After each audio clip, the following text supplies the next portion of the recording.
Selamat datang buat teman-teman yang menonton video ini. Video ini akan membahas seputar belajar investasi saham. Ada baiknya buat teman-teman sebelum mulai berinvestasi untuk memahami dahulu tentang saham. Bagi teman-teman yang baru bergabung, silahkan subscribe video ini. Di video kali ini, kita akan membahas cara dan tips memilih perusahaan sekuritas.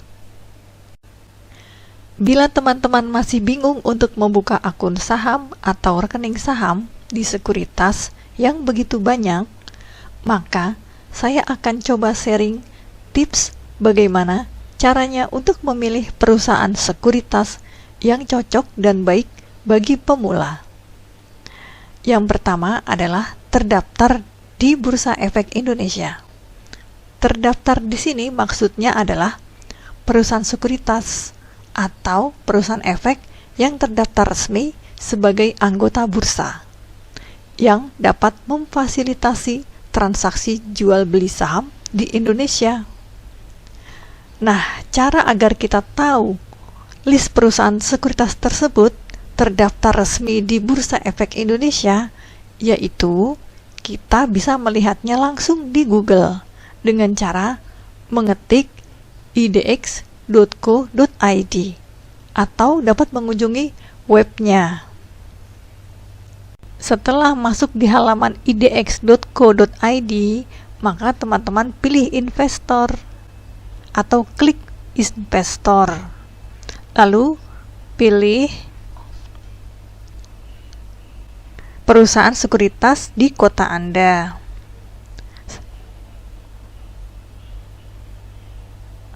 Setelah terbuka, isi kolom kota dengan kota tempat teman-teman berada.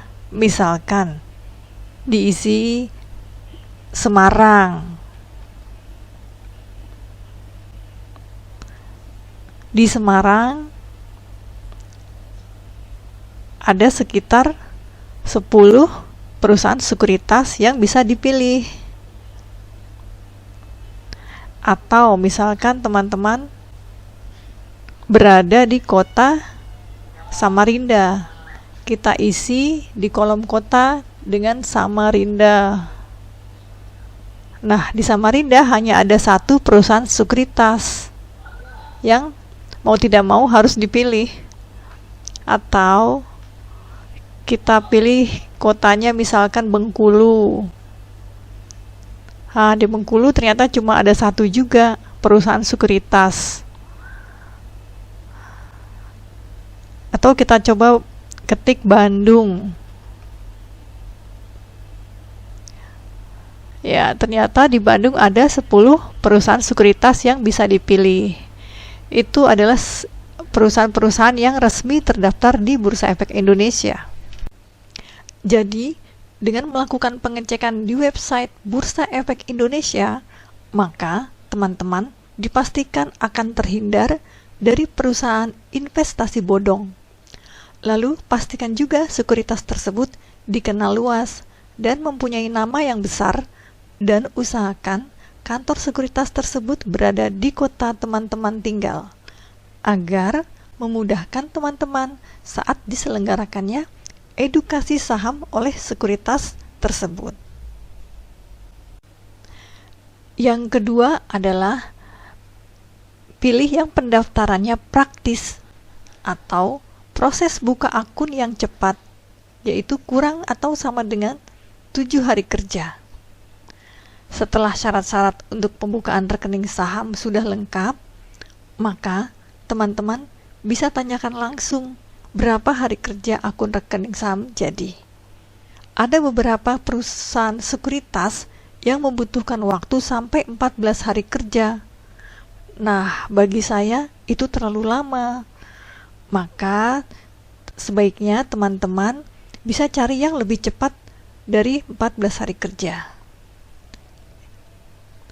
Lebih cepat kan lebih bagus. Tips ketiga yaitu ada edukasi rutin dan gratis untuk pemula. Biasanya ada 3 hal yang perlu diedukasi, yaitu yang paling dasar bagi calon investor pemula. Yang pertama, pelatihan cara memakai fitur yang ada di online trading. Kenapa harus online trading?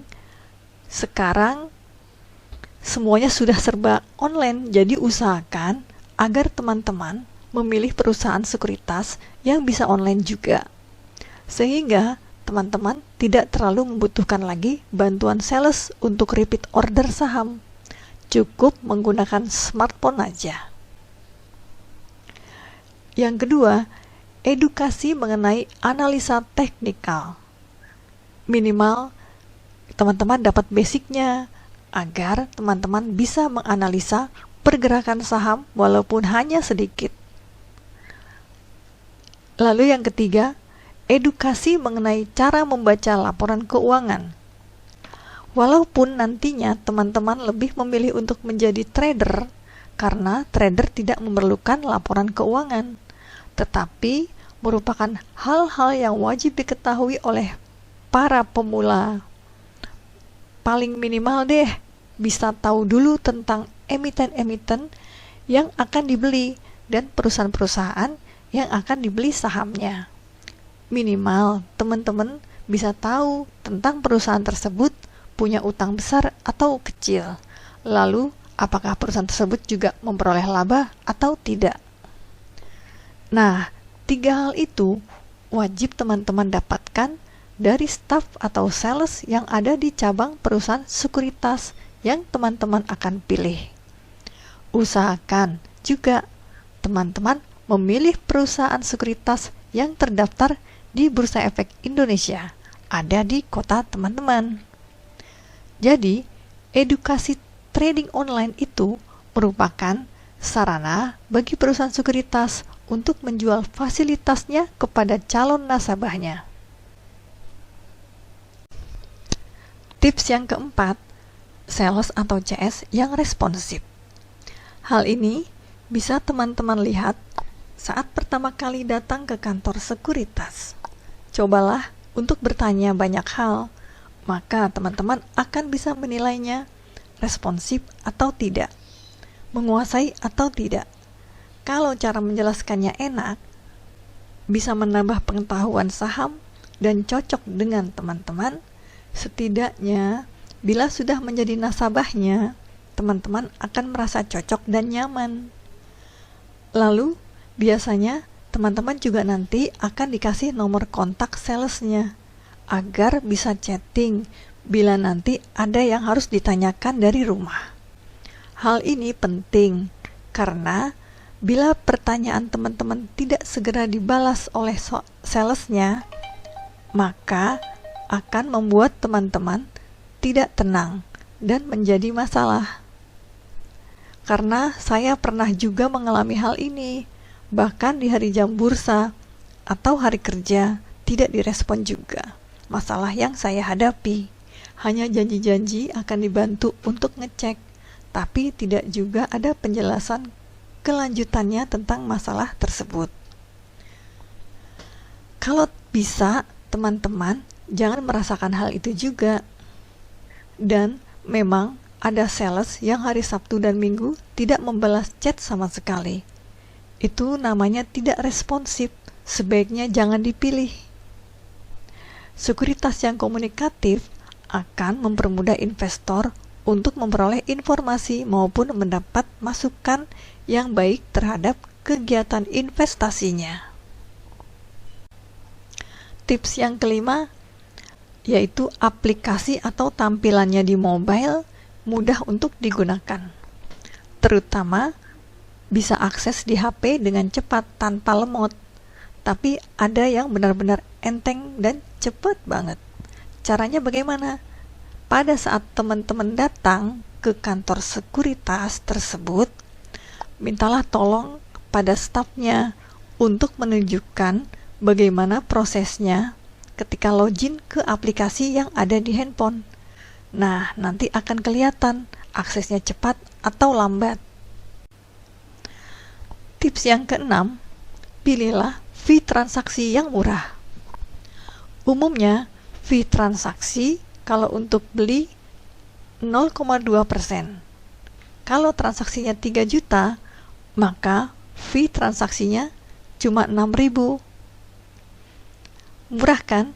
Tapi ada juga yang menawarkan fee transaksinya 0,15%. Bahkan ada juga yang 0,1%. Besaran fee transaksi ini adalah untuk akun reguler ya, atau akun standar. Jadi, akun di saham itu ada 3 macam, yaitu akun standar, akun margin, dan akun day trading. Kalau fee jual, biasanya ditambah 0,1% untuk fee pajak. Jadi, kalau beli fee-nya 0,2%, maka kalau jual, fee-nya 0,3%. Dan kalau di total, jadi 0,5%.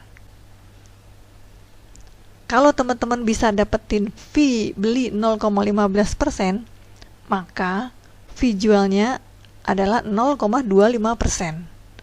Jadi totalnya 0,4%. Dan kalau teman-teman bisa dapat fee beli di 0,1%, maka fee jual 0,2%. Jadi totalnya hanya 0,3%. Contoh transaksi ketika beli saham. Harga saham dikali dengan lembar saham ditambah dengan fee beli, sama dengan total yang dibayar. Misalkan harga saham 3.000 per lembar dikali 1.000 lembar yang mau dibeli ditambah 0,2%, maka total yang dibayar adalah 3.006.000, di mana saham yang dibeli adalah sebesar 3.000 dikali 1.000 lembar saham sama dengan 3 juta, dan biaya transaksinya adalah 0,2% kali 3 juta sebesar 6.000. Jadi total yang dibayar adalah sebesar 3.006.000. Ini adalah contoh biaya transaksi ketika jual saham. Harga saham dikali lembar saham dikurangi fee jual sama dengan total yang diterima. Harga saham 5.500 dikali 1.000 lembar saham yang akan dijual dikurangi 0,3%. Jadi total yang diterima sebesar 5.483.500. Di mana saham yang dijual adalah 5.500 dikali 1.000 lembar sama dengan 5.500.000. Biaya transaksi 0,3% dikali 5.500.000 sebesar 16.500, sehingga total yang diterima sebesar 5.483.500. Lalu tips yang ketujuh, pilihlah yang tidak ada minimal fee transaksi. Ada sekuritas yang memberlakukan minimal fee transaksi per transaksi. Nah, kalau ada yang seperti itu, lebih baik jangan. Kenapa? Contoh minimal fee transaksi per transaksi sebesar 10.000. Kita asumsikan fee-nya sebesar 0,2%. Jadi, bila transaksi sebesar 5 juta, maka fee-nya sebesar 10.000. Dan kalau transaksinya 500.000, maka fee-nya yang dikenakan sebesar 1.000 dari 0,2%. Tetapi kalau kita pilih di sekuritas yang ada minimal fee transaksi per transaksi, maka walaupun transaksi kita sebesar 500.000, tetap akan di-charge fee-nya sebesar 10.000. Padahal kan normalnya hanya 1.000, yaitu 500.000 dikali 0,2%. Nah, menurut saya ini sangat tidak manusiawi. Jadi baiknya jangan dipilih. Karena tiap orang atau investor memiliki kemampuan atau memiliki dana atau juga equity atau modal untuk berinvestasi yang berbeda-beda. Ada yang hanya mampu atau bisa hanya 500.000 saja. Ada yang 1 juta, ada yang hanya 2 juta saja setiap transaksi. Nah, bagi yang memiliki keterbatasan finansial, kan kasihan. Lagi pula, semua kan pasti dimulai dari yang kecil dulu. Sebagai contoh, kalau mau beli saham Sido Muncul, harga per lembar saat ini 775. Kalau beli 1 lot berarti butuh dana 77.500. Nah, kalau beli 6 lot berarti dibutuhkan dana 465.000. Dan fee yang normal yaitu 0,2% dari 465.000 adalah sebesar 930. Nah, kalau yang di charge fee-nya 10.000 itu sangat tidak manusiawi. Apalagi saat ini Bursa Efek sedang berkampanye dengan slogan "Yuk nabung saham", yang konsepnya mengajak masyarakat yang semula menabung di bank untuk berubah menjadi menabung dengan membeli saham agar bisa berkembang uangnya. Jadi sebaiknya jangan dipilih, toh masih banyak sekuritas lain yang mengenakan fee yang layak, bahkan fee yang lebih murah. Tips yang ke-8 dan yang paling penting yaitu adanya tools auto order. Auto order atau order otomatis adalah suatu fitur yang bisa mengeksekusi order secara otomatis berdasarkan kriteria tertentu. Di dalam fitur ini, auto buy digunakan untuk membeli secara otomatis dan auto sell digunakan untuk menjual secara otomatis dengan kondisi harga dan transaksi sesuai dengan yang diinginkan. Jadi, bisa input auto order tanpa batas, seperti bisa input stop loss, bisa input buy on breakout, juga bisa input trailing stop. Tujuannya, supaya tidak selalu memantau market yang kadang bagi sebagian orang tidak memiliki waktu dikarenakan aktivitas pekerjaan yang sangat padat. Fitur ini sangatlah penting, terutama bagi yang memiliki pekerjaan yang tidak bisa ditinggalkan atau yang membutuhkan konsentrasi penuh tanpa ada gangguan. Itulah ke-8 cara dan tips memilih perusahaan sekuritas yang bagus. Carilah sekuritas yang minimal memiliki fasilitas atau kriteria seperti yang sudah dijelaskan tadi, agar teman-teman bisa memaksimalkan dalam berinvestasi saham, terutama bagi para pemula, agar nantinya tidak berpindah-pindah sekuritas, karena ternyata sekuritas yang dipakai selama ini tidak ada fasilitas yang dibutuhkan atau tidak cocok. Kesimpulannya, sekuritas yang komunikatif dan memiliki fitur-fitur yang otomatis akan mempermudah investor untuk memperoleh informasi maupun mendapatkan masukan yang baik terhadap kegiatan investasinya. Walaupun sekuritas hanya sebatas perantara, tetapi tetap memiliki andil yang cukup besar. Walaupun yang menjadi penentu tetaplah investor itu sendiri. Untuk itu, diperlukan secara terus-menerus bagi investor untuk mengembangkan skill, psikologi, dan ilmu investasi saham dengan benar, supaya kemampuan dalam berinvestasi semakin meningkat. Demikianlah pembahasan kita kali ini mengenai cara dan tips memilih sekuritas yang cocok dan baik untuk investor pemula. Semoga bisa menambahkan pengetahuan tentang saham untuk bisa berinvestasi saham dengan lebih baik lagi. Bila teman-teman suka dengan video ini, silahkan like, dan bila tidak suka silahkan dislike. Sampai jumpa di video berikutnya dalam pembahasan lanjutan mengenai investasi saham. Terima kasih.